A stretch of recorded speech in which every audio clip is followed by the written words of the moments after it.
ನಮಸ್ಕಾರ ಕರ್ನಾಟಕ, ಎಲ್ಲರೂ ಹೇಗಿದ್ದೀರಾ? ನಾನು ಚೆನ್ನಾಗಿದ್ದೀನಿ ಅಂತ ಹೇಳ್ತಾ ಇವತ್ತು ನಾನು ಗಾಡಿ ಓಡಿಸ್ತಾ ಇದ್ದೀನಿ ಡಾಮಿನರ್ 400. ಇದು ಬಂದುಬಿಟ್ಟು ನಮ್ಮ ಫ್ರೆಂಡಿಂದ ಇರುತ್ತೆ.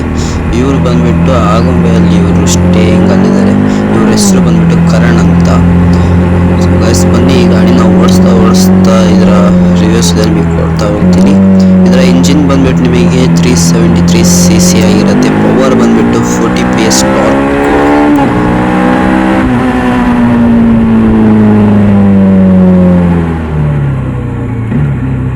ಗಾಡಿ ಮಾತ್ರ ಅಲ್ಟಿಯಾಗಿ ನುಗ್ತಾ ಇದೆ, ಹುಳಿ ನುಗ್ದಂಗೆ ನುಗ್ತಾ ಇದೆ ಗಾಡಿ ಮಾತ್ರ.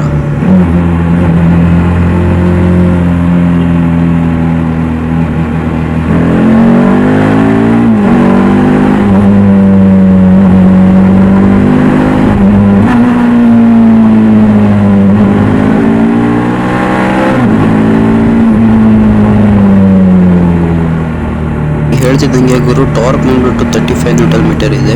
ಆಮೇಲೆ ಎಲ್ಲರೂ ಕಾಮನ್ ಆಗಿ ಕೇಳೋದು ಮೈಲೇಜ್ ಎಷ್ಟು ಅಂತ. ಮೈಲೇಜ್ ಬಂದ್ಬಿಟ್ಟು 27 per liter ಇದೆ. ವೇಟ್ ಬಂದ್ಬಿಟ್ಟು 193 ಇದೆ, ಬಟ್ ಅಷ್ಟಿದೆ ಅಂತ ಅನ್ಸಲ್ಲ ಇದು. ಬ್ರೇಕ್ ಬಂದ್ಬಿಟ್ಟು ನಿಮಗೆ ಫ್ರಂಟು ಮತ್ತು ಬ್ಯಾಕು ಡಿಸ್ಕ್ ಬ್ರೇಕ್ ಬರುತ್ತೆ.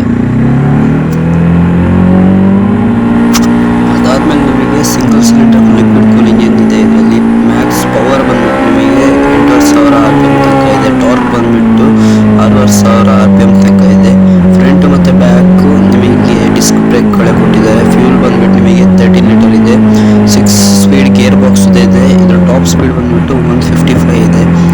ಆಮೇಲೆ ಎರಡು ಥರ ನಿಮಗೆ ಡಿಸ್ಪ್ಲೇ ಸಿಗುತ್ತೆ. ನೀವು ನೋಡಿದಂಗೆ ಸ್ಕ್ರೀನ್ ಮೇಲೆ ನೋಡ್ತಿದ್ದಂಗೆ ನೀವು ಫ್ರಂಟ್ ಒಂದು ಡಿಸ್ಪ್ಲೇ ಇದೆ, ಅದು ಬಿಟ್ಟು ಟ್ಯಾಂಕ್ ಹತ್ರ ಒಂದು ಡಿಸ್ಪ್ಲೇ ಇದೆ ಕಾಣ್ತಿದೆ ನಿಮಗೆ.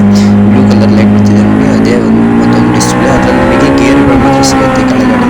ಆಮೇಲೆ ಫ್ಯೂಲ್ ಎಷ್ಟಿದೆ ಅಂತ ಮೇಲ್ಗಡೆ ನಿಮಗೆ ಸ್ಪೀಡೋಮೀಟರ್ ಮತ್ತು ಸ್ವಲ್ಪ ಟೈಮಿಂಗ್ಸ್ ಎಲ್ಲ ಇರುತ್ತೆ. ಗ್ರೌಂಡ್ ಕ್ಲಿಯರೆನ್ಸ್ ಬಂದ್ಬಿಟ್ಟು 157 ಮೀಟರ್ ಇದೆ. ಆಮೇಲೆ ಮಿರರ್ಗಳು ಮಾತ್ರ ತುಂಬ ಚೆನ್ನಾಗಿದೆ ಇವರು. ಹ್ಯಾಂಡ್ಲಿಂಗ್ ಎಲ್ಲ ಸೆಟ್ ಆಗ್ಬಿಟ್ಟಿದೆ ಕೈಗೆ, ಆ ಥರ ಅನಿಸ್ತಾ ಇದೆ ಗಾಡಿ ಮಾತ್ರ. ಬನ್ನಿ ಒಂದ್ಸತಿ ಗಾಡಿ ಮತ್ತೊಂದ್ಸತಿ ಎಳೆಯೋಣ. ಸ್ವಲ್ಪ ನೋಡ್ಕೊಂಡು ಗಾಡಿ ಓಡಿಸೋಣ. ಜಲ್ವಾ ಹೈ ಹಮಾರಾ.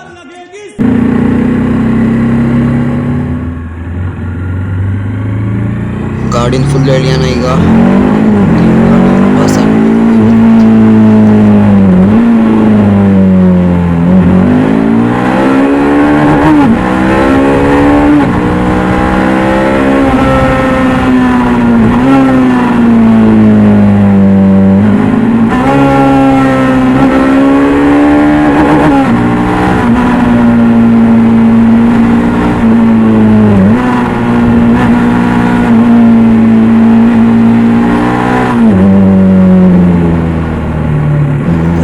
ಗಾಡಿದು ಎಕ್ಸ್ ಶೋರೂಮ್ ಪ್ರೈಸ್ ಬಂದ್ಬಿಟ್ಟು ಗುರು ನಿಮಗೆ ಒಂದು 2.5 ಹತ್ರ ಇರ್ಬೋದೇನೋ.